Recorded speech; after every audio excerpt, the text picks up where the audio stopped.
Hello. Oh wow, look how overexposed I am for sitting in the sun.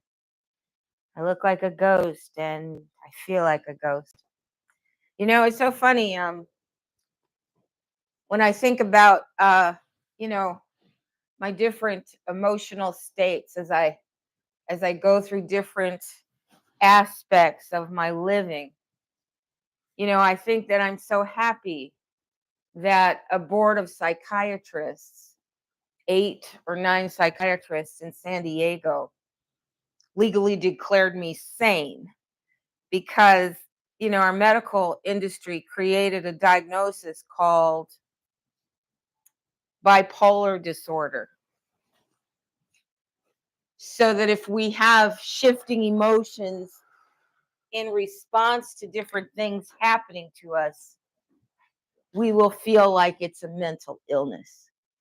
But isn't it normal for you to have differing emotions? And as things happen in your life, and you go through different phases of your living, wouldn't it only be normal for you to have different feelings about it? I was reviewing my video from yesterday and I saw some glitches in the transmission. And I thought about all of the people on YouTube that say those glitches are proof that, the speaker is a reptilian. Well, I'm not a reptilian, uh, just transmission problems in my transmissions. Anyway, the topic that I picked, I have to tell you um, what's happening in my housing situation. And let me remind you that I own a lot of land in America. My family over the generations acquired a lot of land. And when the Europeans made land ownership documented on paper, we still owned a lot of land until the paper became fraud. I think that it's pretty important for us not to remember that the fight for American land and assets still goes on. It hasn't ended. And it most likely isn't going to end because we still have foreign Europeans, Nazis like Elon Musk, trying to acquire more and more. So I'm not noticing any judiciaries or governments protecting my rights to my inheritances and my land. But I am noticing a lot of organized moves to deprive me of a place to live. Now, one thing, when you're having a war, used to be, a long time ago, you can see in Western movies how, the cattle ranchers versus the farmers, and how they would poison the water and create dams. And long story short, controlling natural resources, shelter, food, water, is one way to decimate the civilian population without an actual hot war where you're actually fighting with weapons and shooting each other. So happy Veterans Day. I think that we should all recognize that we are at war, that the Europeans never stopped trying to acquire our land and property, and they haven't stopped yet. And that situation has been complicated a great deal by what Cliff High calls the Elohim worship cult's desire to enslave and eliminate humanity on earth. Now, you might have heard about that quite a lot, that there are a group of people here who are led by the reptilians who wish to enslave humanity to the point where machines can take over the labor that people do and then completely kill all of us. So we find a lot of corporations involved in the art of murder, the art of death. We find a lot of corporations doing research on how to exploit your body in every way possible and then eliminate you completely. The topic of this, the name I gave this YouTube video is Cassandra's Achilles heel. Cassandra is a figure in Grecian mythology, and she was the sister of Achilles or something. I don't know the story, okay? I read it, I used to know it, but Grecian stories weren't that important for me to memorize at all. But I found Cassandra very compelling. I was introduced to her as a character in Elizabeth Petroff's class, Good and Evil, East and West, at the University of Massachusetts in Amherst, when I was a graduate student and I was her teaching assistant as a doctoral candidate. And I read this book that she had on our syllabus. And it was called Cassandra, and it referred to the Cassandra myth. Now, Cassandra is a character in Greek mythology, and you can Google her as you wish, because I'm only concerned with certain aspects of her story. Cassandra could see a deadly end coming for Achilles, her brother. She could see that if he did certain things, it was going to lead to her death, his death, everybody was going to die. And she could see this because she was presentient. So another thing I thought about calling this particular video was, the ailments of the presentient ailments. Because when you can see a horrible future coming, but there's nothing you can do about it, and you know that if people could just listen to you and act on what you're saying, that everything would turn out all right, but nobody will. So you can see step by step by step by step the advancement to the horrible fate you know is ahead. The fate that's going to actually kill you. It's going to kill you and a lot of people too, right? Well, this morning when I was thinking about how the real estate associations and the lawyers and the state of Arizona and the judiciary of Arizona have conspired to ensure that I will be homeless and too old to work or survive any other way, it made me think, wow, I can see, once again, I can see the dismal end that they have planned for me. And there's nothing that I can do to stop it.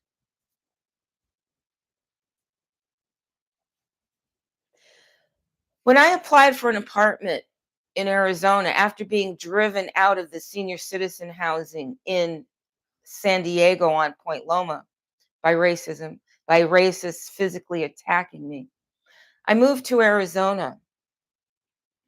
Um, you know, After a brief period of, homelessness, I still had shelter, but I was homeless. Like now, I'm homeless now.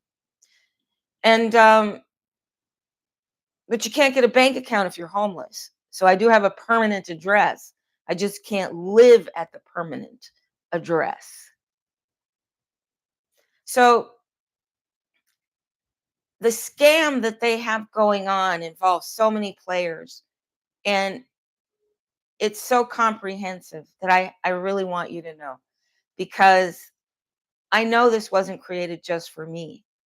I know this for several reasons, one of which I'll expose to you as we go along. But when I applied for my apartment in San Diego, they got copies of my bank statement, right? Now, I only have one bank account. If you have more than one bank account, then you can probably manipulate the situation. But they want to know how risky you are, they say, right? So you have to let them see, your bank statement. Now, I modify mine to just show the deposits. I don't show all of my other spending, just what the balances are and where they came from. So I also needed a letter from the person who pays my rent, who puts the money in my bank account, so I can pay my rent. I also needed proof of that.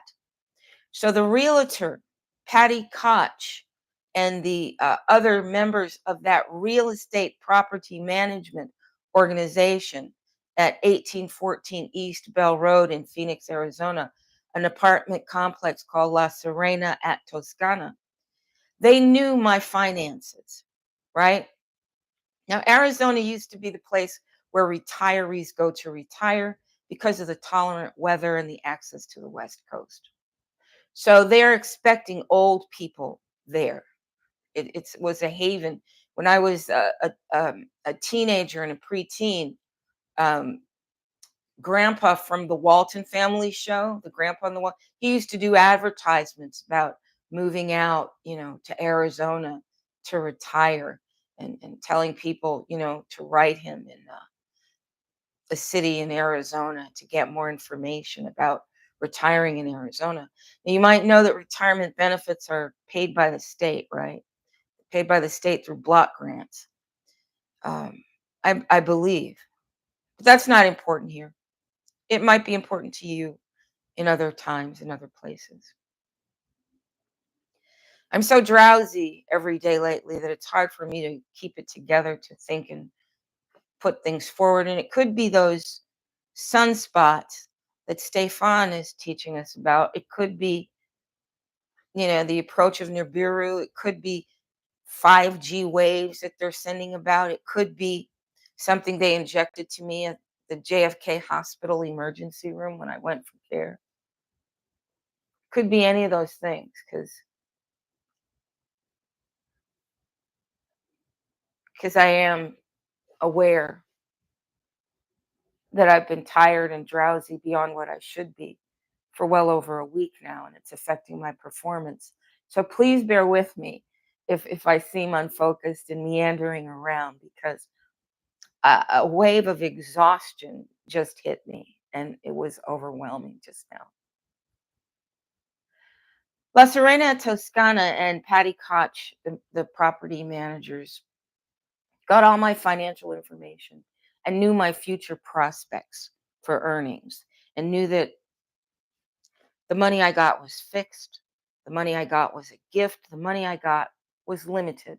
And they also knew that when I became retirement age, that I would get what Social Security offers. And Social Security offers less money than the median rent in America, the price that's been fixed on the property. And the IRS works with this scheme because they give people deductions for being losers. Okay. Instead of saying, well, if you don't fully rent your property, then you're going to have a penalty. They say, if you don't fully rent your property, we will reward you, because that helps the whole scam of making old Americans homeless. So we have no place to live. So we consider suicide because we can't see how we're going to carry on, or we find ourselves homeless in our 70s, or we find ourselves rounded up for prison because we're vagrants. So there are legal consequences to these real estate schemes. So they knew my finances. Despite that, they raised my rent by $1,200 each year, $80 to $100 each time I signed a new lease. And I signed a lease every 2 years. But it was still incredibly significant because I only have this much money. Now, I didn't worry about it at first because I said, well, my small business is going to take off, and living in this apartment is going to be temporary. I'm going to be buying, an estate and having plenty of land. This is right around the corner for me. And this was my plan, right? And that's why I signed a contract with Cox to pay $250 a month for home video, for home internet that was unsecured. They wouldn't even give me control of my router. Anyone could come into my router. They wouldn't even give me password change control of my router. And when I called to demand it, their customer service had no idea what I was even talking about. But if you don't have the password for your router, anybody can route traffic through your network. And I knew it. from my research, discovering the first Apple rootkit in Connecticut and being responsible for security releases by Apple, at least 10 unique events, 10 of their updates related to my research. So I knew, okay, so Cox also put me in a contract that I couldn't get out of. They wanted me to log into some software that I know is filled with predatory buggers. I know that the software is filled with predatory buggers from when I was researching the Apple rootkit. So I wasn't going to download DocuSign. I wasn't going to use DocuSign for anything. But they said that I couldn't get out of the contract, the business contract. And then I contracted with Namecheap for web space. And I could never load anything on their websites. Never. And when I would call their customer service in Russia or some other Eastern European country, they would keep my network open for hours trying to help me diagnose the problem. And I finally figured out, oh, there is no solution to this problem. They know you're going to call customer service when it doesn't work. And when you open up your Wi-Fi network for them to fix your problem, you're letting them in your Wi-Fi network and giving them access. You are essentially becoming a bot. So I dropped Namecheap, which Anthony Morrison had suggested to me, because during this time of recruiting victims for the internet scams that were just beginning, as the internet went to a different generation of productivity, people would say, if you're starting a startup, here's some assets you can use. And they had assets for starting courses where you would develop course material. And if you didn't pay every month, you would lose access to all your course materials, and there would be no easy way for you to download it. Logo developing softwares like Road Rockets, logo makers, they would have it so all the logos you design were stored on their servers and not on your device. And if you try to download it, you couldn't download your own logos. The only way you could keep your own logos was by taking screenshots. You had to take screenshots. But by the time I figured that out, I'd already created hundreds of logos for my businesses. And then you find out that not even your cloud photograph albums are safe. I first discovered in San Diego that right in midair, I'm taking pictures of a male hummingbird with shiny green feathers and violet feathers in a fire tree. Now, a fire tree hardly ever blooms every 15 years, maybe. This fire tree was in full bloom. Fire tree is all white bark with bright, vivid crimson red flowers, big leafy petal flowers. And that's all, just the white bark and the red flowers, pretty much it. And they were taken from my phone just like that. And then when I was in a Panera, I saw a young hacker, a European hacker, come in and sit there, and he downloaded complete albums. I had a complete collection of photographs I had taken in a resale store of Mexican antiques, and that was all stolen. So I learned a long time ago that once Apple sold cloud services to a third party, they designed a phone that actually enabled hackers to hack you. Just like the Apple keyboard makes you make mistakes all the time, because all those mistakes count as money for somebody behind in the tech world. Somebody in the tech world gets money for every keystroke. So if they have you make 4 wrong keystrokes for every right keystrokes, they're bringing their profits up 75%, right? And there you are wasting your time trying to punch your numbers in on an Apple keyboard, and it keeps messing up. Deliberate. It's done deliberately. And so I see all these things. I tell people, this is what they're doing to us, this is what's happening. And like Cassandra's warnings, they're ignored. We can't act on it. The power structure is too intense. Our lack of understanding is too deep. We don't know how we can survive. We don't know how we can resist. But let me get back to real estate. Cyberspace is a huge, huge can of worms.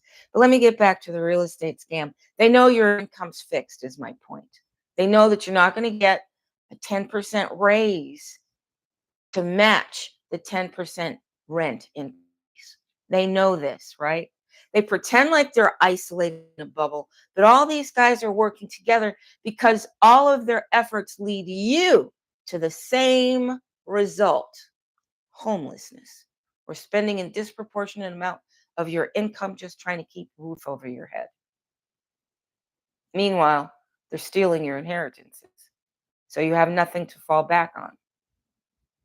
And 80% of European wealth is derived from inheritances. So if you're an American and the Europeans make sure you don't get your inheritances, and they are developing an economy that uses inheritances and corporate fraud, then you're not going to get a piece of that. But some people will be able to afford it. So the system can keep going on, dropping like musical chairs, you know, like musical chairs, fewer chairs to sit in each time you go through. Meanwhile, as my rent keeps climbing beyond my ability, I'm being sabotaged by all of the agencies and coaching groups designed to help people launch a small business. Because then I go with GoDaddy. Before I went with GoDaddy, I went with a web development company. They were called, well, I don't remember the name of it right now, but it was a web development company in Phoenix, Arizona. And they wouldn't give me the passwords to my um, control panel so that I just wanted them to give me my control panel, right? I didn't need them to manage my online assets. I just took advantage of a deal they had for business owners where you could get a website that would also have the ability for you to accept payments, right? So you could have a comprehensive professional business website for $250 a month, right? So I developed my website. It was fantastic. It was amazing. It was unique. It was creative. I developed my website for International Ladies Chamber of Commerce, my not-profit business coaching global effort to educate women on how to have economic power and success. And they wouldn't give me control of my control panel. And it turns out that the same men who had set up the website for me through another company also work for GoDaddy. Now, with the company, when I tried to get a website manager, what they did was they wanted the credentials for all of my advertising accounts, all of the accounts that I was registered with that would run ads through my website and pay me a percentage of it. They wanted the credentials for all of that because their scam, and it had been done. When I went to the Better Business Bureau to report their company, I found that they had already been reported, that one of the men that I was doing business with had actually been found guilty of stealing marketing revenues from website owners. So I was in the midst of it. So I left them, go to GoDaddy, and I find out that the same men that are working there are working at GoDaddy because GoDaddy is headquartered in Phoenix. So you've got essentially a gang of cyberspace criminals, right? Because the knowledge is extremely esoteric. Most people don't know. You only learn by word of mouth. Okay, computer science education, since I started it in the 1980s, was always by word of mouth. I learned more taking computer science courses post grad at Loyola University of Chicago from the other students, the European males, than I did from the class. Because the real education is word of mouth between the practitioners.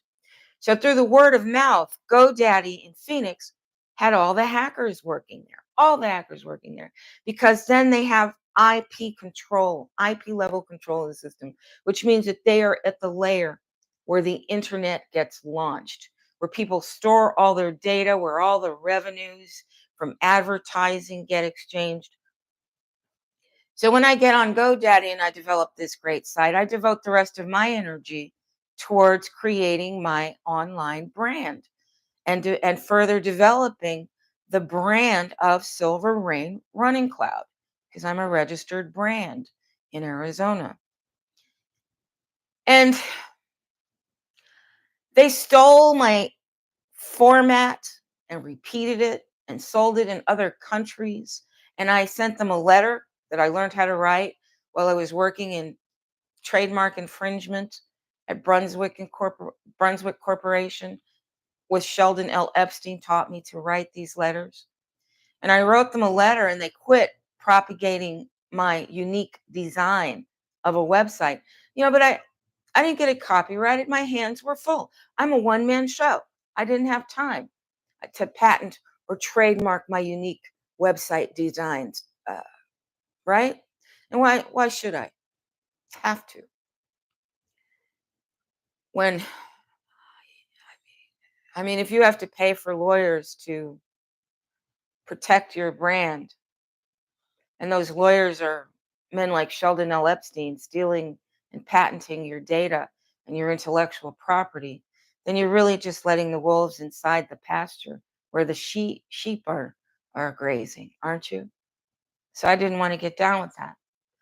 But GoDaddy was charging me. I was paying GoDaddy, I don't know, like $500 a month, or for two website presences, with the hope of developing my business.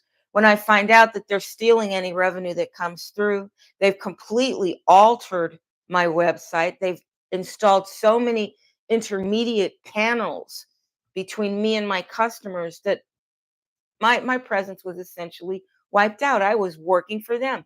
I was driving customers to my website, and they were the ones benefiting by diverting all my traffic. Okay? You think any law enforcement agency? I reported it to the Better Business Bureau. I reported it to the FBI, Internet Crimes Division. I reported it. Nobody did anything about it. So much for my rights as a citizen. So much for all of the taxes that my neurosurgeon stepdaddy and my court judge mama put into the system, and my medical doctor ex-husband put into the system. I've never made much money in this life. I've never made much money at all. But they did. They made millions. They paid for me to be protected when I try to launch a small business, but I wasn't, right? So I'm thinking, well, I'm not going to have to live here long, because as hard as I work, as good as my data is, as compelling as my graphic arts are, I'm going to jump this hump, right? But I've got Road Rocks stealing my logos. They send a new update of their software and completely destroy your library of images. So they made you a slave. You created tons and tons of negotiable products, and they just steal it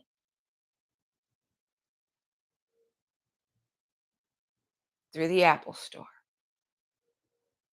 So I lost my library of logos through Road Rock schemes. So my graphic arts business collapses because I have no more graphic arts. And I can't trust the software, because now I know that they will glean your energy and your intellectual property, and then they will put it on their server. So it won't really be yours, it'll be theirs. And then they'll confiscate it, and you'll be left with nothing for all those years and hours of working and using your unique talents to create from scratch tradable products. So I've got that going on. Then I've got GoDaddy stealing my internet traffic and advertising revenue. They even disconnected Cloudflare and Google Analytics from my website so that I could not track what was happening. Couldn't even track what was happening. It makes me so sad.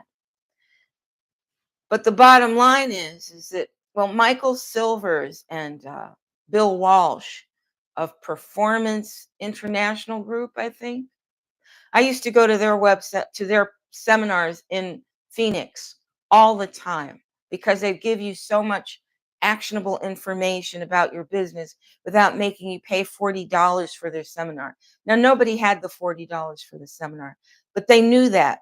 They weren't really trying to get people to buy the seminar.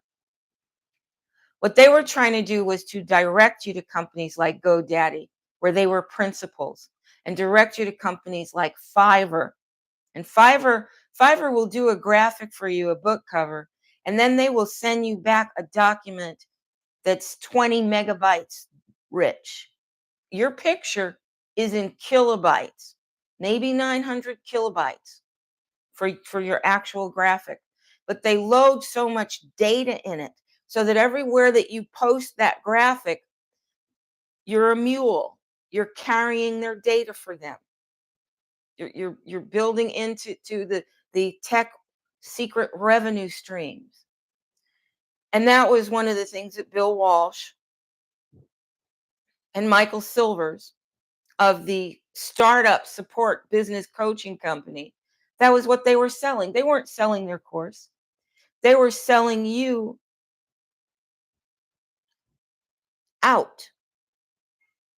Another thing they would do is while you were there, they would have men at the back downloading all the data from your cell phones and your notebooks. So if you came in with notebooks or you're taking notes or you have a cell phone in your purse, they were downloading the data to steal your contact lists, if you've got, Robinhood or Webull or Coinbase, they could get at that. They could get at your Apple started storing your passwords right on your phone. They can get all your passwords, all your accounts. So Michael Silver's son was actually studying computer science. His name was Austin. And so that was when I started suspecting them, that was my confirmation. Now, when I would go into their seminars, I would have my phone off or leave it somewhere or leave it in my car or somewhere. But I found that more sophisticated hackers using government created, CIA, FBI, law enforcement created instruments can actually turn a off phone on and actually access your data when you think your phone is off. So I found that everybody helping me develop my small business was a crook that were pretty much pimping me out to other crooks. Okay. And that Cox was providing the vehicle for all of this. Cox Telecommunications, right? So I start to realize I'm 3-4 years working to build my business. And then I really am like, why? This should have taken off by now, right? I write a book. It takes me so long to upload my book because it keeps downloading books that are flawed, right? It keeps downloading versions that are flawed. But when I was publishing the book that not about Ivy League faculty plagiarism, uploaded in an instant, right? So I had people intercepting my manuscripts on the other side of Kindle. So not even Kindle was safe for me to use, right? Which is why I didn't keep writing books. Why? Because also Kindle, I also found when I put my book out for sale that other companies had downloaded transcripts of my book and were selling it in foreign markets, right? So I wouldn't see the revenue. Now, I won't lie, it's not a very good book. I don't think it's a very good book. It's a book I just put together very quickly using Black Card Books coaching system for self-publishing. And also I did business with self-publishing with a man who named himself Chandler Bolt. And they locked me into a contract with them where they were using ACH to directly remove $230 from my account each month. But in the first month, when I saw they were using Google Sheets and Google for transmission, and I'm like, oh, I don't trust Google to send my data around. Okay, Google has YouTube. They've taken over so many other lines of business because antitrust isn't working for us anymore. So you have to trust Google if you want to play it all. But then I had a choice and I said, well, I don't want to use Google. So I told them within the first month, I can't use this coaching system because your software is not approved by my company. But they still took the money out of my account, which caused my bank account to bounce once or twice, right? Because I'm not thinking that they're going to be able to take money out of my account when I tell them I end the subscription. But they had gotten ACH permission from me, and I didn't even know what ACH meant. It means that you don't have to give your permission. They can automatically deduct money from your account without your authority each time. So they went on, they took at least 5, 6 months of money from me. And I contacted my Bank of America, horrible place, horrible place. I contacted them and I said, hey, I canceled the subscription. I can't use their product.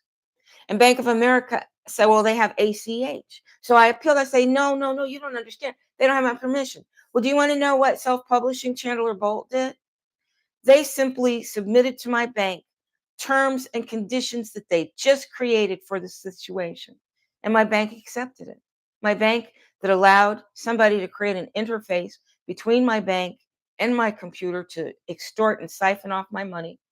And then when I asked them for proof of that, they send me a bolt of black paper. My bank, where a bank manager actually decided to sue me for money I was already paying them through the corrupt Arizona courts that will do whatever the masters tell them to do. Okay.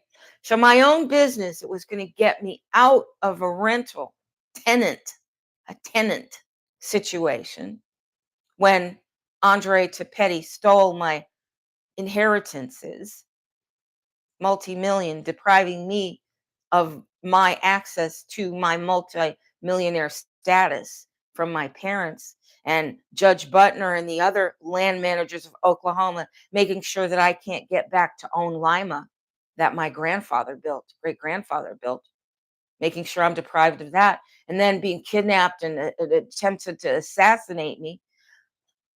There are other ways to kill a mouse, is what I found.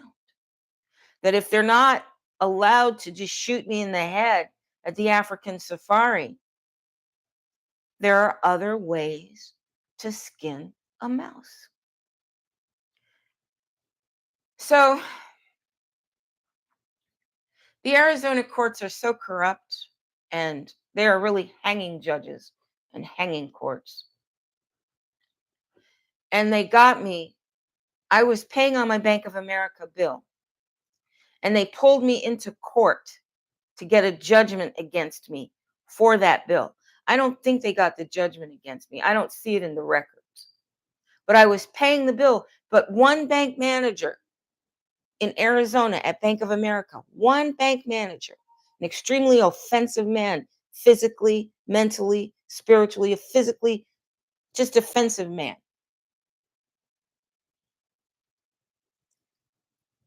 He decides that he's going to get revenge on me for correcting him about asking me about my personal business in the lobby of the bank, dehumanizing me, not giving me the right of privacy. So he decides that he's going to go after me. And he sends the dreamy draw court after me to collect a debt I'm already paying on. I'm already paying on this debt. And I'm paying it through a credit collection, a credit correction agency, right? Because now the rent, the Cox business, the fees for training and education through these startup agencies, all of these bills, the car note, because they're selling me cars that are giving me cancer. So I'm having to trade my car in upside down because my Honda Celica hybrid gave me breast cancer within 6 months. I spent so many hours in that car. I think I had it at almost 50,000 miles in a year. I mean, I really drove all over Arizona. That's why I know so much. I drove all over Arizona. And so I had to keep buying a new car. So I went from no car note to a $423 car note to a $523 car note because they kept screwing me over in their system. And because you're not going to keep a car that's giving you a disease, right? Cute as it is, 50 miles per gallon. It was up to 50 miles per gallon, but it had a nuclear engine in it. The maintenance guys wouldn't even open up the car to fix it. When I said, why is it taking you so long to fix the air conditioner? And they said, well, we have to let your atomic engine cool down before we can open it. And they ended up not opening it up at all. You'll find very few 2015 Honda Civic hybrids on the road. And the guy who sold it to me, he knew. He knew. Because before that, he sold me a Honda Cross Tour. A Honda Cross Tour got 7 miles to the gallon, right? And I had to turn that in upside down. So I've got all of these mounting expenses that were not expected on a very fixed get amount of money that my ex-husband is providing me to stay alive, and I'm trying to use that money to become self-sufficient through my own business.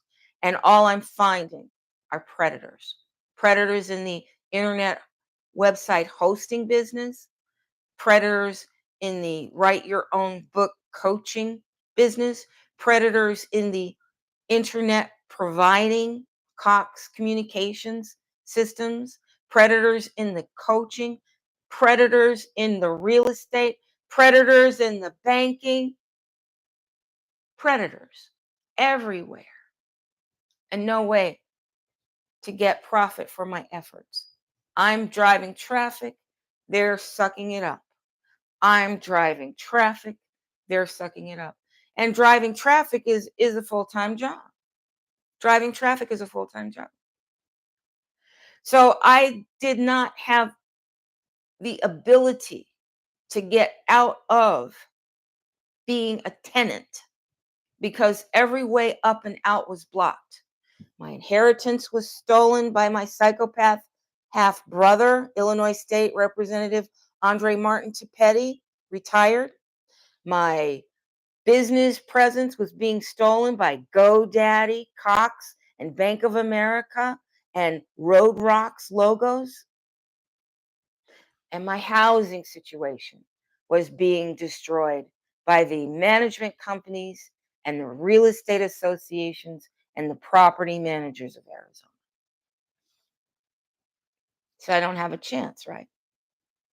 Well, I finally get out of Arizona, right? And here I am, in my new home state.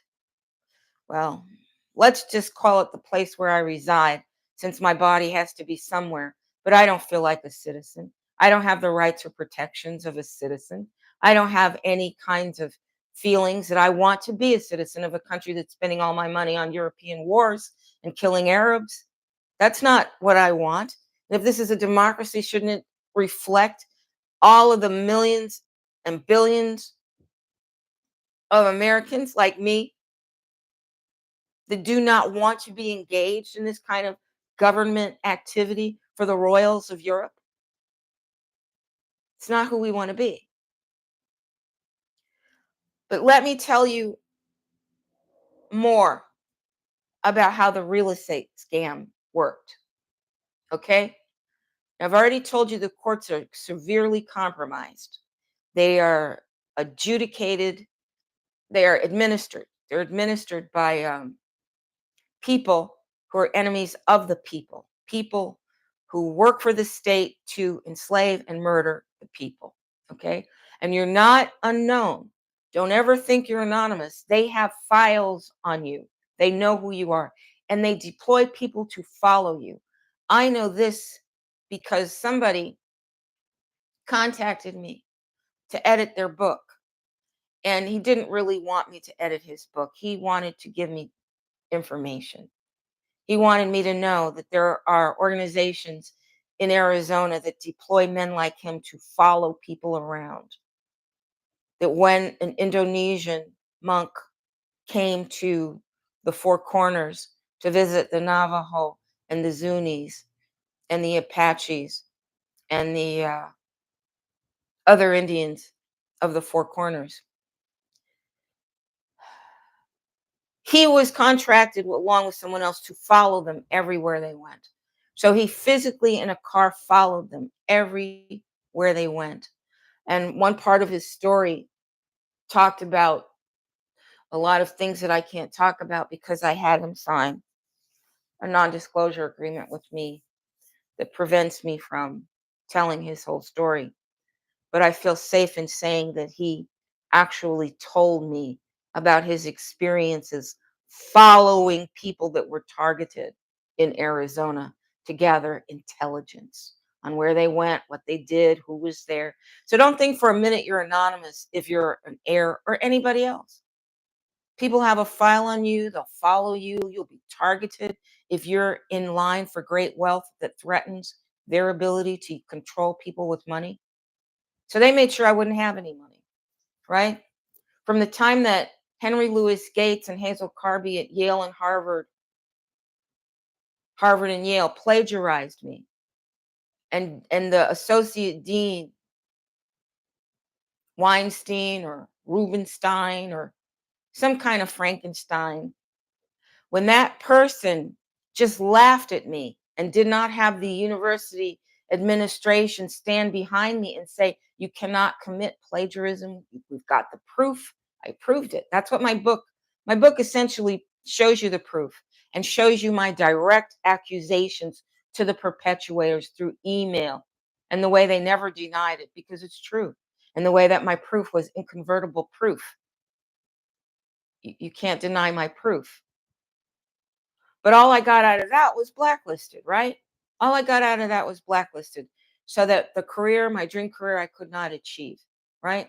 So they made sure I would never get the money that I could get if I'd gotten the PhD. And I would never get any recommendations to show people where I've been the past 16 years and that I was up to good, right? Because if you don't have recommendations, I learned from Sheldon Epstein sabotaging my law career. If you don't have a recommendation from who you worked for, then you don't have anything because you can't get anything without recommendations, right? It's like testimonials for business. It's like reviews. If you have no reviews, they assume your reviews are negative. So you're not going to get that job. So they left me unemployable to the point where the state of Connecticut actually sent me a letter that said, you are unemployable. Have some food stamps, have some medical care, free medical care, and food stamps, right? And they gave me medical care in Arizona too, because I have no income. I live on the largesse of my ex-husband's gifts to keep me alive. And then the IRS, well, let me put it this way. There are many ways to skin a mouse. There are many ways to kill a person, and you can kill a person good and slow. And that's what happened to me in Arizona and Connecticut, and California, and Massachusetts. Well, everywhere I've gone, the Europeans have made sure I couldn't make a living and that I left more injured and less capable than I was when I got there. So my small business, I had to abandon all efforts because all my efforts were being siphoned off to the profit of the Europeans behind the wall, behind the keyboard in tech, and the real estate associations that were making sure that I stayed in irreparable debt. So I'm living here at La Serena at Toscana, 1814 East Bell Road, and all my neighbors are targeting me, right? There are hardly any people. COVID, by the time COVID ended, there were hardly any people living there, okay? Because people couldn't afford the rent. So most of the units in that apartment complex were unoccupied. And the ones that were occupied, the people living there didn't look like they could pay rent. They looked like they were Section 8 Europeans. They looked like Section 8 Europeans. And There were other people, living there, but not many is my point. My point is they were not at full occupancy, right? Whereas in a legitimate market, if you're not at full occupancy, you drop your rent to bring more people in. But if the IRS foreign agency is going to provide incentives for people to have empty spaces, then you're going to have vacancies. And if you've got a real estate industry, a real estate association guided industry that's fixing rents across the country, then you can just say, hold the line, keep those rents, because you'll still get paid, but we'll just create more homeless, more homeless, and more homeless. Because underneath all of that is an agenda to impoverish, enslave, and murder us. And just look around. Do you think the United States of America is trying to keep you alive? Don't they have the millennials so locked up in the student loan debt that they can't even see their way to creating children for themselves because they can barely stay alive? People are complaining, my children are still living at home. My student loan debt is so great and it's affecting my credit report. So I end up having to pay more for everything. It's all deliberate, you see? And Cassandra says it's all deliberate. But if you rise up, you can act against it. If you somehow, if you know, and you are the people, somehow you can have an agency, which means free will. When I say agency at this point, I mean you have free will. You can do something about it. But we can't. We can't. We are powerless. So, Cassandra's lament, Cassandra's Achilles heel, Cassandra's weakness is in knowing what's coming, seeing it so clearly, and telling everybody.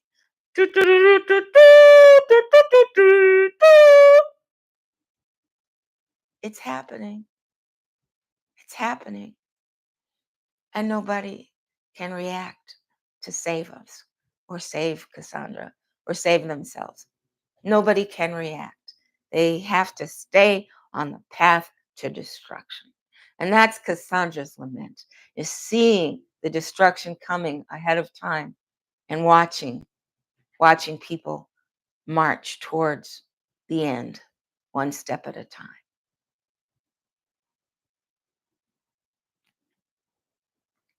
They tell us the cure to homelessness is new construction because they want to claim new lands from the heirs and they want to create new excavations on sites where they know there are valuable minerals underneath, and they want to have assets that they can exchange. But if we use the housing that's available and increase the occupancy rates, we don't need new properties. I mean, for the millennials, the population is flat. They're not having children. They can't afford children. They're not having children unless they are, insiders to the crime. Like Sheldon L. Epstein's kids can have children because they're insiders to the crime. So if you're not an insider to the crime and you're an American landowner and you're heirs, and you've got heirs and you actually are in line for property, you're going to be deprived. Because look, they're not giving me my property. It's been 10 years since my mother died. 10 years this month. 10 years Thanksgiving. And my brother, Andre Martin Tapetti, who works for them, works with the government before he retired. Well, he robbed me. And everybody knew. He robbed me of a trust fund. Trust funds are supposed to be inviolate. So when people say, well, preserve your wealth with a trust fund, not if they're not going to protect the heirs and the beneficiaries of a trust fund.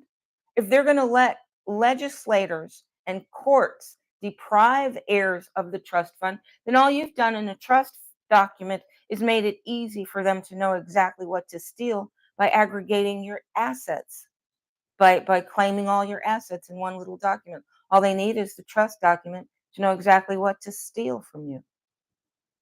So in this slow, long death they have of me and heir, to end my line of ascent to economic wealth in America. They use the real estate industry, and here's how it's lingered on. Okay. In Arizona, I contacted the lawyer for La Serena at Toscana to report all of the harassment that I was experiencing there because Patty Koch sent me a letter that said, your lease will not be renewed because you called the police too much. Now, I called the police when people broke into my apartment and stole my things. I called the police when Europeans let their dogs loose on me. I called the police when people would start fights and start screaming at me in the courtyard by the pool. I called the police every time the Europeans targeting me were acting up. They had every time I went outside, they even had their children. They even had their children involved. And they even recruited Mexicans, a Mexican family, to get involved. So they were very serious about targeting me, tormenting me, making the environment uncomfortable for me.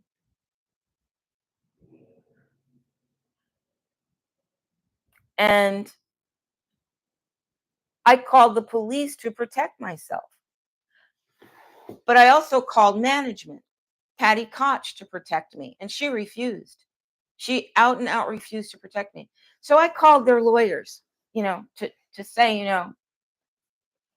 I called the police to protect me, and you didn't protect me. And this is what I found out. I found out that the Moore Law Group had a lawyer named Scott, but when I called his office, his secretary admitted that she had never met him and he never comes to the office, and she just sends the letters out. Did you hear what I said? He never came to the office. She just sends the letter out. So it's not a legal process at all. It's a factory. So they quit answering the phone. They would just not answer the phone when I called because, you know, I couldn't sue them. No, if I tried to sue them, no lawyer was going to take my case. I learned that from Andre, right? That if you're up against the system and the system has a plot to deprive you, they're not going to have any lawyers unless you got cash, and then the lawyer will take your cash. But the result will be the same. The end result will still be the same. The end result will still be whatever the master race, whatever the enemy wants it to be, because we're at war. And they are the victors of the previous battles. They've won, right? They've got the courts, they got the real estate, they got the water, they got the corporations, they've got the public agencies, they've got the state governments, they've got the county governments. They've won. The citizen isn't subject of a new kind of monarchy that has all the power. So Scott, the lawyer, essentially doesn't exist, right? Because I'm trying to negotiate with them because there are not many apartment buildings to live in Arizona, believe it or not. On the public market, there were hardly any because I was trying to find some other place to live, but there was nowhere as nice as where I was staying, and there was nowhere that I could qualify by that time. Because by that time, between the car notes and the business expenses and companies like Chandler Bolt, I recently saw Chandler Bolt advertising from Hawaii, where he absconded with everybody's money, and he's launching a new business with a new name, but you could tell it was still the same guy, a little older. So these guys continue on, new faces, old scams, old new scams, because the technology gave them a whole new open arena for robbing us. So the lawyer of the Law Moore Group does not exist. He doesn't do his own work. You can't talk to him. You can't do anything with him. The Moore, Moore Law Group. So I'm looking through my credit report. I finally said, okay, I'm gonna get up the courage to look at my credit report and see if there's any way that I can get an apartment to live in. Because, the hotel is nice, but it's not a home, right? It's not a home. And if I'm thinking that I want to try again to create my small business, but this time I'll buy a firewall, for my internet, and maybe I'll find a way to get some private Wi-Fi in that I can protect. And I'm trying to think, well, and I've got another book on the table, and recently got another. I'm pursuing, a client. I have a hot lead on a client that I really want to write a book, uh, to really want to publish and ghost and edit his book. Oh boy, that one's going to be so amazing. Right? So I'm still alive. And because I'm still alive, I'm still me. And because I'm still me, I'm still striving for success and economic autonomy. Right? I'm still trying to. I didn't get my inheritances. I got robbed, but maybe I can find a way to get a house that I can protect and a place where I can be and be safe. Who knows? Right? But living in poverty like this and Social Security is almost an insult because it won't even pay the rent that's fixed. So here I am trying to stay in this apartment. And then COVID comes and they say you don't have to pay your rent, right? Everybody's on a rent freeze. So I start to take that money and invest it in Bitcoin through Coinbase. And then Coinbase starts to rob me. And then I need that money.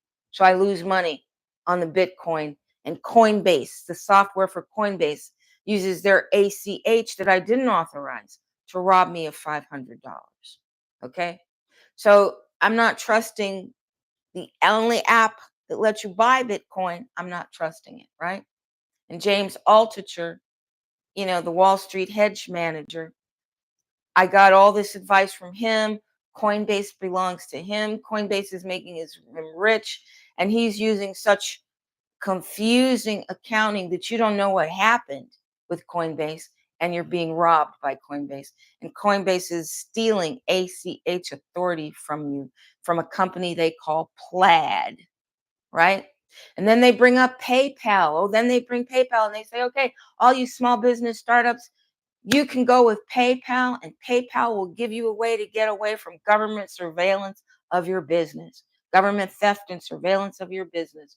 Come with PayPal. We are independent. And before you know it, PayPal is a part of the system, just a brand new credit card, a part of the system, not a way for people to be directly paid by their corporation privately at all. Right? So all these scammers come in, oh, do a startup, and it's all leading towards the same conclusion that all your economic power, all your energy goes into increase the wealth and value of the Europeans in the war. You're a slave in the war of Europe versus the world. So I don't have any investments either. I'm thinking, well, with my investments, I'll be able to get out of this mess. But they're sabotaged as well. In fact, I started a brokerage account with Smith Barney. Was it Smith Barney? Well, I don't know. Strauss. I don't know the name of it exactly, but I still have 2 cents in the account. They left 2 cents in the account. But I started a brokerage account with one of the big brokerage firms. I put $2,000 in and started trading. And they sent me a letter that said, you can't have an account here because your credit rating isn't high enough. When I moved to Arizona, my credit rating was 740, okay, which is fine. It was in the 700s out of 800s, my credit score. But by the time I left Arizona, my credit score was 614 at best, right? 614. Well, I think it was lower. I think it went up to 614. Okay. So economically moving to Arizona, the conspirators devastated me using the credit rating system. But ask yourself, why does our fate depend on credit ratings? Credit ratings are another way to centralize the ability of the enemy to control your economic ascent and descent, right? Credit ratings are another tool, just like you got to have a bank account. And to have a bank account, you've got to have an address. And to have an address, you've got to have a mortgage or a landlord.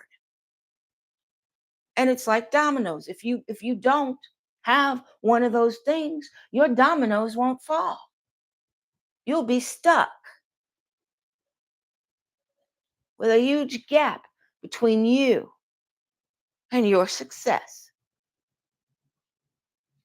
And that's what Arizona sabotaged me, using their justice courts, using their superior courts, using their financial managers, using their real estate managers. They fucked me up. And it's lasting. It's everlasting. I'm sure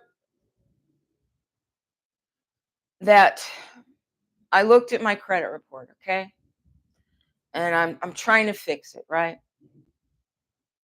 And I find out that La Serena at Toscana sold my debt to IQ Data, a debt collection company. And I find out that in the eviction, I wasn't in court for the eviction. They did not serve me notice to be in court for the eviction, right? They just served me notice that I was going to be evicted. They just served me the judgment. And you're not allowed to not serve notice. A tenant has to have the right to go to court, but they deprived me of that. But as I said, by then I knew that the justice courts of Arizona do whatever the fuck they want. Because I'm paying my debt to Bank of America, but a bank manager decides that he's going to put me in debt collection in the Dreamy Draw court, and I go to the Dreamy Draw court to prove that I was paying the debt, and the young European woman who was the negotiator, the arbitrator, she won't even look at my evidence because she already knows that her job is just to condemn me. And I'm saying, but look, I've been paying this debt. There's my paperwork. There's the other companies that can prove it, that they've been paying my debt.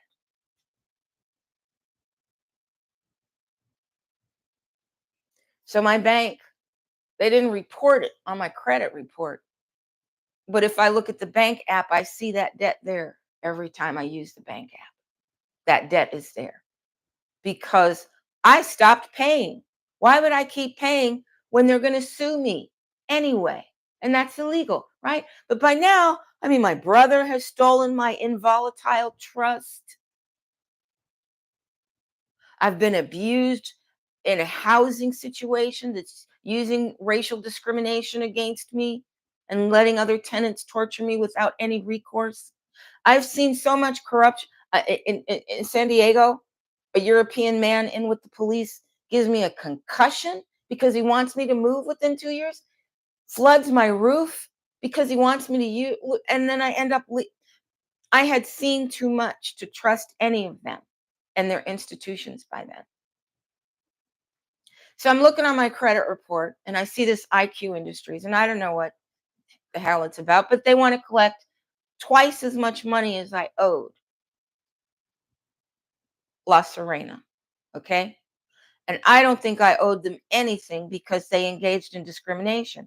I couldn't sue them for what they did to me. I couldn't sue them for outrageous rents when they know what a person's limitations are. I couldn't sue them for the bad things they did, but I could withhold my payments to contribute to it. And I was trying to move, right? I was trying to invest. Maybe I'll get some money out of investment. Maybe I'll get some money out of my small business. Maybe I'll get some money so I can move. Because by now I'm up to here, right? And car notes and car insurance and rent and business expenses, food, shelter. And still on a I don't know how to categorize that money. It's not a gift. It's all on that on a loan from my ex-husband. My ex-husband is lending me the money to live because we thought I'd get a trust fund and that I would be able to pay him monthly during his retirement, right? He pays me, then I pay him for the next 20 years for his retirement out of my trust fund. And I figured I would be investing my trust fund. I know I'm pretty smart. I believed I'd make the money grow that I got. I knew I would reinvest it in more money, more assets, more success. But thank God I didn't get it with all the predators out here. They were just able to take me for small potatoes. But if I'd gotten my trust fund, I'd be in a whole different pool of sharks after my human blood. So I find that the Moore Law Group was involved with the management of La Serena, right? So they sue me and do this judgment against me without me being represented at all, right? Which would be a default judgment if I don't show. But if I don't get notice, how am I going to know? How am I going to know to show if I don't get notice? So you're not allowed to not serve notice. So I wonder what kind of fraudulent documents were created to make it seem that I did, or did they even bother at all? They're so off the chain, corrupt. They probably don't even bother to have to create any kind of legal paper trail. And they know that the people they're attacking are never going to find a lawyer to represent them because all the lawyers are in the British accreditation registry and working for them, working for the royalties that are fighting to take over American land. So I finally, so the constable comes to evict me. And I'd had my stuff in the trunk because they delivered the judgment to me, not the notice, but the judgment. So I knew the eviction was coming. And so I, leave with whatever's in my trunk, whatever I can carry, just like I left San Diego, just like I left Connecticut, everything else that I had accumulated, everything else I owned, left behind. I'm hurting so much right now. Right. I'm hurting so much right now that inside I am seriously crying right now. So I lost everything I accumulated in Connecticut when I had to flee. I lost everything I accumulated in San Diego when I had to flee the Europeans in every instance. And I lost everything I accumulated in Phoenix when I had to flee. Okay. Now, by this time, they've got me in their courts. By the time I'm leaving La Serena, they'd already tried to kill me. They'd already put me in Tina Ainley's court. They'd already set up a way that they were going to try to commit me to a mental institution where you don't have any legal rights to get out. Okay, they can keep you in the mental institution and shoot you with Haldol till you die. Okay, so that would have been a death sentence. And I was able to escape all of that because of my team, because of my warriors, because of my underground, right? That operate remotely.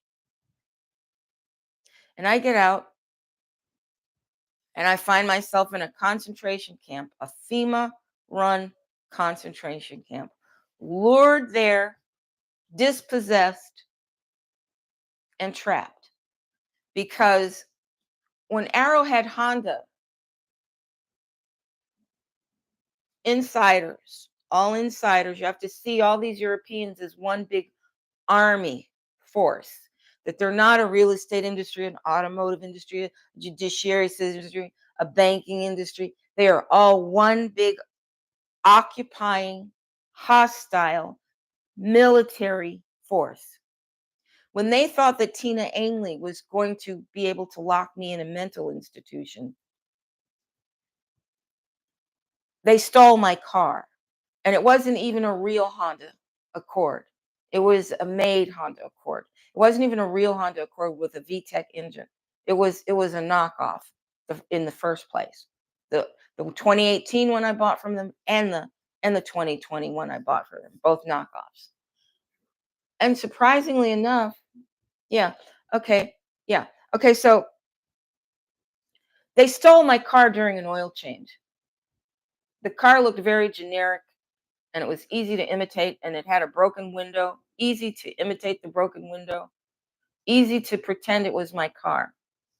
But as soon as I sat in the car and the seat adjustment was wrong and I couldn't adjust it to make it right because it didn't hit the range, I knew it wasn't my vehicle. But by then, I was terrorized of all those people around me because by then they had sent the state troopers to murder me, public safety conspiring to murder me, 911 conspiring to murder me, the government of Scottsdale conspiring to murder me, the Illinois, I think it was a senator in Illinois, I don't know, the one that followed me through Scottsdale. So I've got the whole state of Europeans pretty much after me now, right? And I know from my informant that they do organize to go after you, right? And I'm still trying to carry on, still trying to live. So I'm not going to say this isn't my car, right? And part of me is like so deeply horrified and terrorized when I realized that they swapped out my car that I just went into denial. I just went into denial. I just went into denial and just said, well, as long as it runs. But then I find out that the tires, well, the next day the battery died. I had to buy a new battery from AAA. And then I noticed that the tires were bald and old and cracked.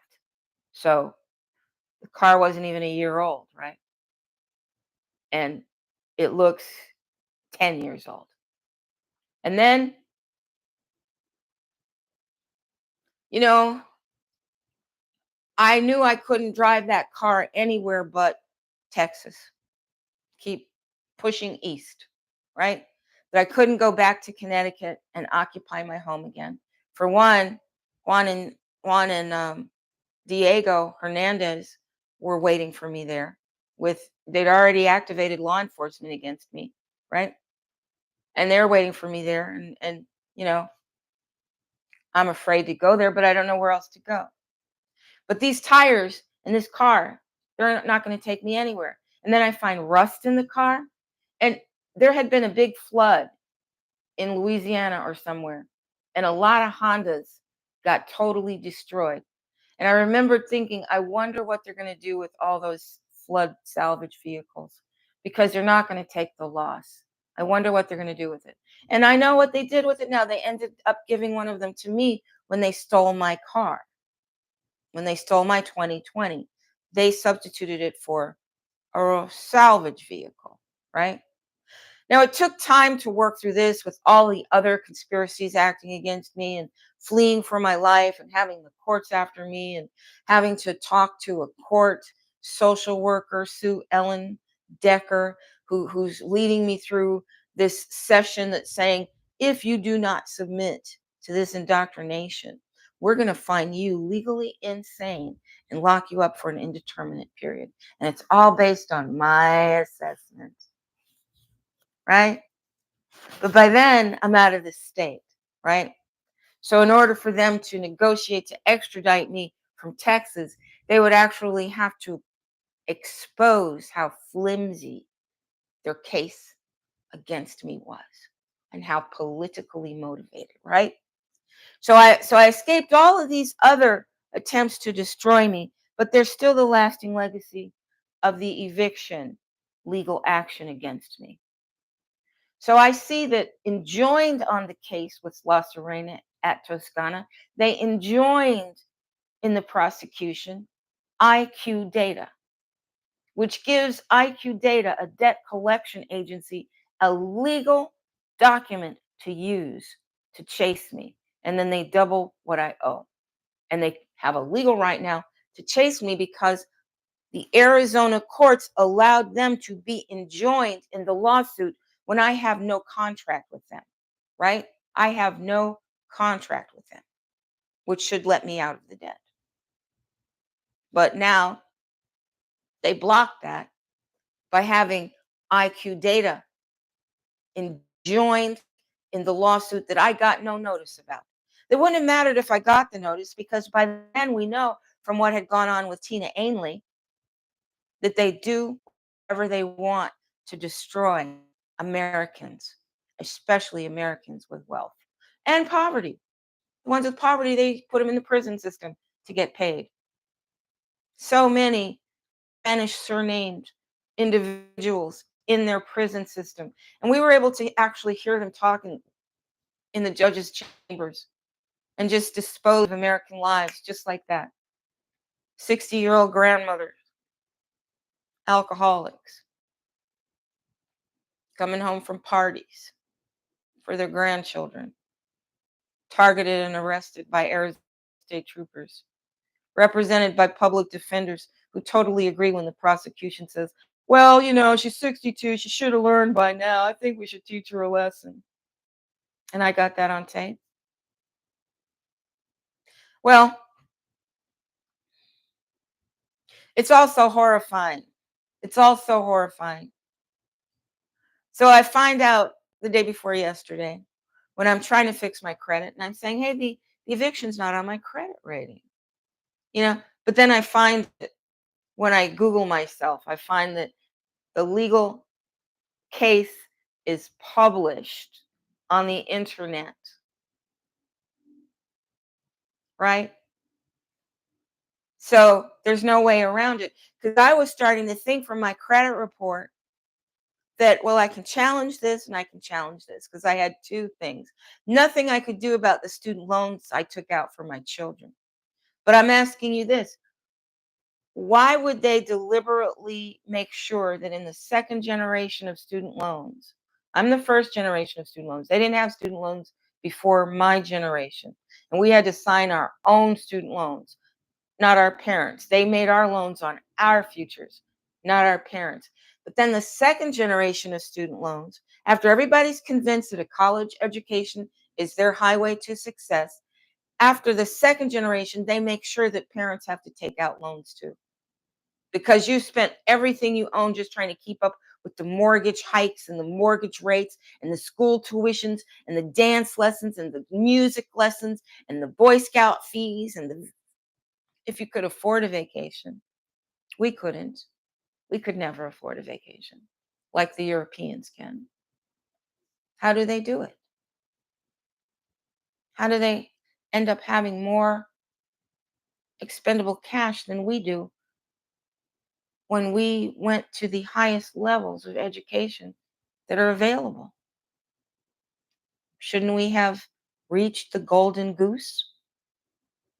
But we didn't. We got robbed at every step. Robbed by government, robbed by real estate associations, robbed by lawyers that failed to represent, robbed by families, psychopaths. We got robbed at every step.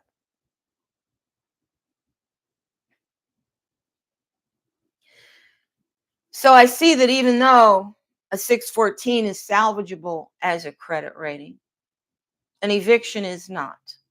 And an eviction on the internet is not. And that IO Data debt collection agency being enjoined in the lawsuit means that the dreamy draw justice that didn't give me any notice in Maricopa County actually gave them the power to hold the gun to my head. Now, the Moore Law Group made soft inquiries on my credit report every month since last November to this May. Every month, they made a soft inquiry on my credit report, which means they looked at my credit report. They wanted to see where was I existing because your credit report will reveal where you're existing. It'll have every address where you've ever lived. It'll have every phone number you've ever had. It'll have who you married. It'll have the companies you worked for, not every single one, but enough of them. It'll have your life picture right there, violating your rights to privacy, violating everything and giving it away. And a soft inquiry cannot be controlled. Any company in the business of finance can do a soft inquiry. So the Moore Law Group was stalking me through soft inquiries on my credit report. And when I look at the Moore Law Group and I Google them, I see the guy Scott, who doesn't freaking exist. Right? And I see that he was in my lawsuit. He's the lawyer in my lawsuit. I bet he didn't even show up in court. I bet he sent a piece of paper in. They could do it by automation if they want to, because it's a strategy. You move into an apartment where they have decided that they're going to raise your rent until you can't afford to pay it, and they know what you can afford to pay. And before they give you the next lease, when they know you're at your limit, they will evict you. And the same lawyer is there representing the company the whole time from your very first signature on the dotted line. Okay? Then they evict you. And then there's a whole business around chasing you for the money after your eviction. So you can never get a clean start. You can never start again. I think 7 years I can start again, right? Maybe 7 years. So 2021, 2022, 2023, 2024. But I got 4 years left. So the Moore Law Group started stalking me. So I do a search on the Moore Law Group, and I find that there are law agencies that actually advertise, is the Moore Law Group suing you? We can defend you. Don't ignore them. So the Moore Law Group is so notorious in shaking down and setting up people to be evicted and go through an eviction shakedown that their competitors are advertising to ride the tails of their success. We'll protect you from the most vicious real estate predators in town. We'll protect you from the setup. And then you end up paying them and them and them and them and them, right? Because if you can't get your credit rating straight, you ain't got no place to live now, have you? You can't get a mortgage. You can't get an apartment.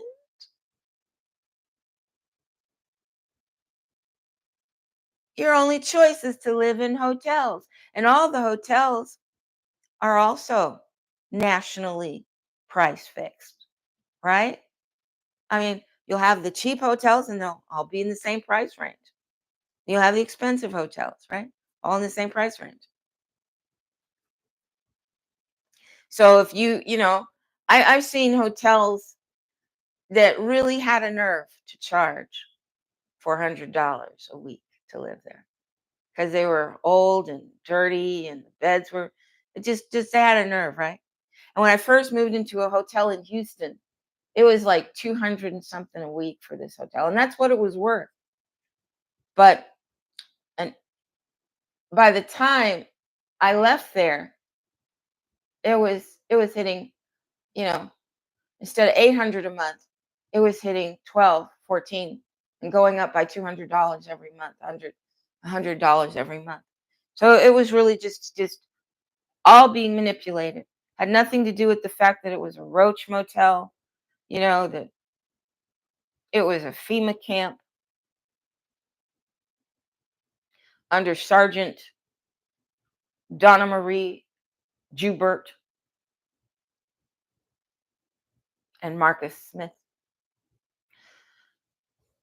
So when I saw that the Arizona Justice Court eviction of me without notice was published on the internet for everyone to see, I said, well, even if I can raise the credit score that doesn't include that, I'll never be able to get a place to live.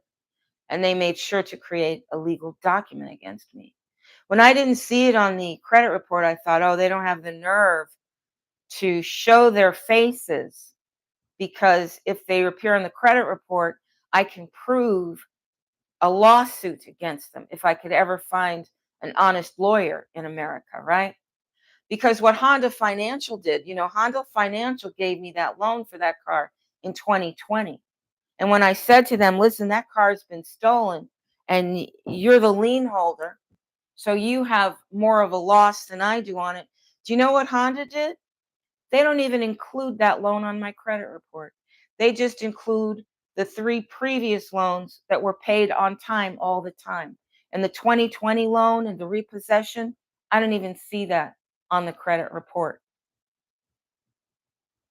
I don't even see that on the credit report because they knew if they put it on the credit report, I would have proof. But when I called them, it's still on the record. Okay. So they didn't put it on the public credit report.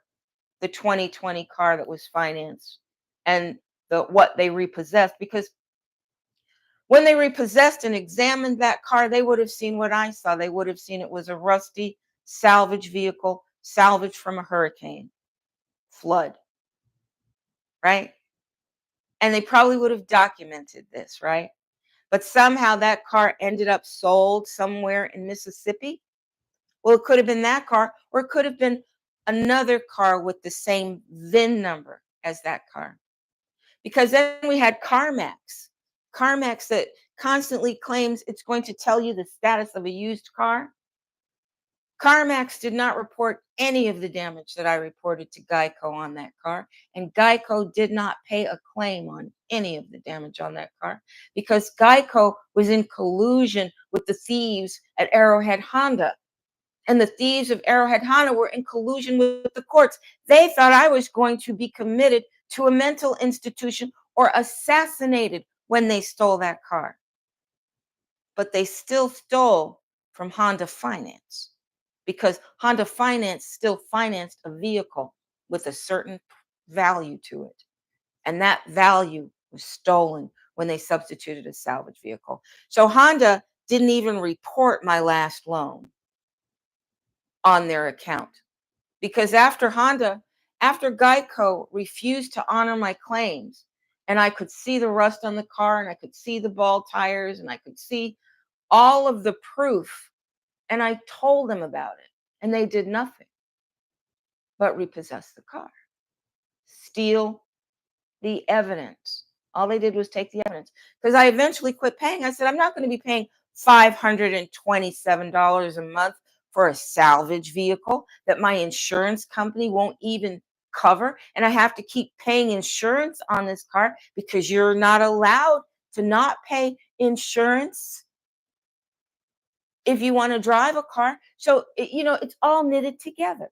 That you can't drive a car without insurance. If the insurance company refuses to be legal, and, this is a Geico is government employees insurance company, right?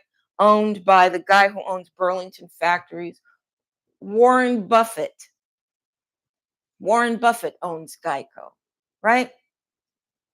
So you've got a scam where car dealers are stealing new cars and substituting salvage vehicles, and the insurance company examines the car, has the proof, and says, well, we don't believe you, and now we're going to use our inside knowledge of what the police did to you to trigger you into a complex post-traumatic stress crisis where you won't be able to do anything but hurt.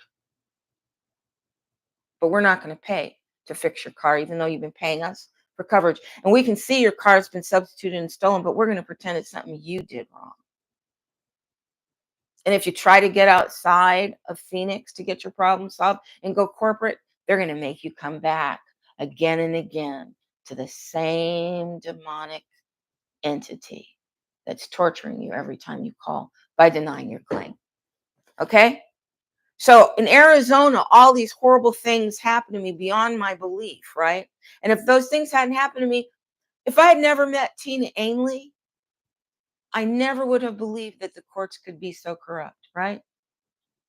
But all she did was amplify what I learned from the Illinois courts that didn't protect me from Andre Tapedi, Thapedi, Thapedi. Andre Thapedi robbed me, and the courts did nothing. The Illinois legislation did nothing. Appellate court judge Nate House did nothing. Nobody in authority stood up for me. So in Arizona, when they pretty much gut me and hang out my hide to dry, nothing, right? And I'm thinking, well, maybe I can make a new start. It's a safer environment for me. A lot of those deep state people have been captured by the white hats and the red hats. A lot of them have been wiped out. And while the white hats and the red hats do not acknowledge European nationalist racism as an enemy of the people, they're mostly fighting for themselves to be the next rulers and leaders and monarchs. The work they've done has still been effective, and who knows, maybe there's some way to justice now. And then I see my credit report, and then I see that If you Google me, you'll see an eviction published. And then I see that there's no way out. There's no way out. 7 years when you're 68, you know, by then I'll have nothing but Social Security. Nothing but Social Security.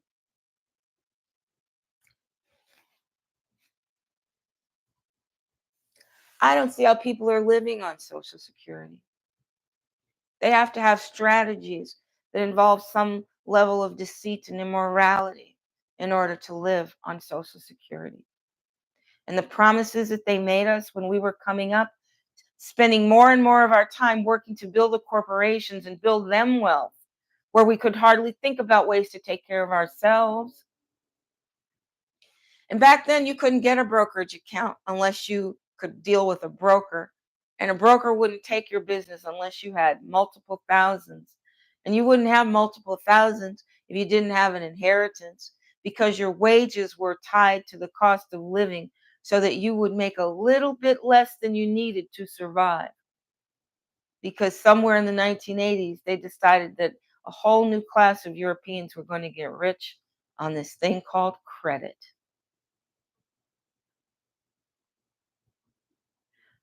Don't think for a minute that everything above you in the hierarchy, everything above you in the matrix surrounding you, don't fool yourself by thinking it's accidental or separate. It is all united. When they couldn't destroy my body in Arizona and I could still find a place to live, they made sure that an enduring legacy would be there, an enduring blockage, an enduring gap in the flow of the dominoes would be there to stop me from finding a place to live. I can't live in hotels for the rest of my life. But what other choice have I been left? And when I can't afford to live in hotels that are ever increasing month by month, their costs, their charges per room, where will I go then? Where will I go then but outside? So, as Cassandra, I see what's coming for me. I see the writing on the wall.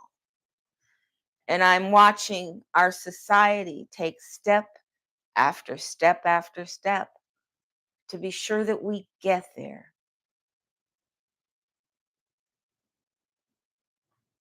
So they might not have been able to shoot me in the head, but they're killing me. They're killing me by making sure that I will have no shelter and no place to live, by making sure that I won't have adequate medical or dental care to keep my body free of all the diseases that they've deployed around me. And in the FEMA camp, they infected me with bioweapons that are somehow reactivating again. My eyes started jumping again for the first time in a long time. And I can't help but think that when they took my blood at the hospital,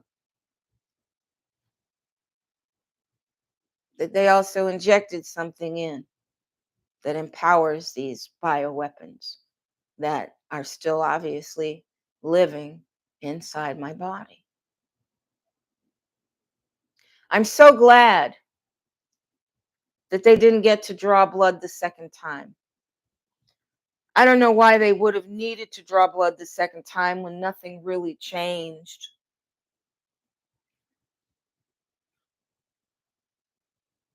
But I'm more sorry that I didn't just let the chest pains resolve themselves. I'm more sorry that I let it drive me to the hospital where I could become a victim of the medical system sabotage against American health.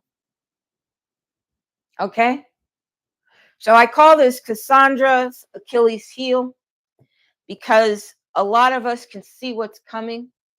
It's happening to a lot of us. It's a system that is going to spread because we cannot forget that the goal of the Elohim worship cult, as Cliff High calls it, is our enslavement and our destruction. And you already see your enslavement by each keystroke you take on your computer, by the fact that a whole community of hackers knows how to hack into your system, by the fact that the bankers are in collusion with the hackers that will create a different feed for you of your financial status than the real financial status in your existence. Well, I guess that's pretty much all I wanted to say, except, happy Veterans Day. But please know that the war we're in is not being advertised on television. That reminds me of Gil Scott Heron's song that the revolution will not be televised. The revolution will not be televised. Gil Scott Heron wrote and sang in his song. And I guess that's pretty much true.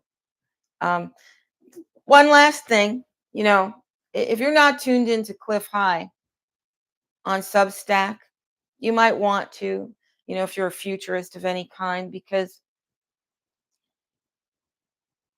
I'm pretty sure that Cliff High is analyzing, he's using linguistics as a discipline to analyze internet activity of the future. What does that mean? Okay. If you're analyzing future data, how are you getting it? But one thing that I saw in a letter that Cliff sent out yesterday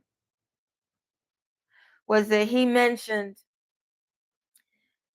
that the woo woo people, that would be me, that's us, the fringe thinkers, the intellectual leaders, the ones that can actually encompass this reality in all of its richness. We don't have to live in the bubble.